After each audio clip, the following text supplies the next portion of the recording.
5 August 2024। শেষ মরণ কামড়ের জন্য যখন পূর্ণ শক্তি নিয়ে প্রস্তুত নিষ্ঠুর স্বৈরাচারের সকল আয়োজন, তখন সবার আগে কারফিউয়ের ব্যারিকেড ভেঙে ফেলে উত্তরার সংগ্রামী মুক্তিকামী জনতা। যে দেয়ালের দৃষ্টিসীমার দূরত্বেই ছিল আকাঙ্ক্ষিত মুক্তির তোরণ। এরপর আসে সেই কাঙ্ক্ষিত খবর, পালিয়েছে শেখ হাসিনা। ছাত্র জনতার দখলে যখন গণভবন, তখনও উত্তাল উত্তরা। বিজয় উদযাপনরতদের উপর গুলি চালায় পুলিশ। তারই একটি গুলি লাগে 6 বছর বয়সী জাবির ইব্রাহিমের পায়ে। কবির হোসেনের সন্তানকে কেন জীবন দিতে হলো 24-এর গণঅভ্যুত্থানে?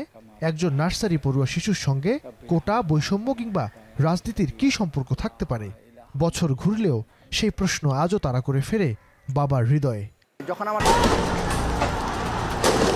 এভাবেই আধিপত্যবাদের কালো থাবা থেকে মুক্ত হতে হটস্পট হয়ে উঠেছিল উত্তরা। বুলেটের সামনে বুক চিতিয়ে এক কাতারে দাঁড়ায় শিশু থেকে বৃদ্ধ সর্বস্তরের ছাত্র জনতা। মানুষের বুক বিদীর্ণ করা হিংস্র বুলেট, যন্ত্রদানব, রায়ট, এপিসি, ভয়ঙ্কর সব মারণাস্ত্রের বিরুদ্ধে সে সময় জনতা মুখোমুখি হয় নিরস্ত্রভাবেই, যা দুমড়ে মুচড়ে দেয় স্বৈরাচারের মসনদ।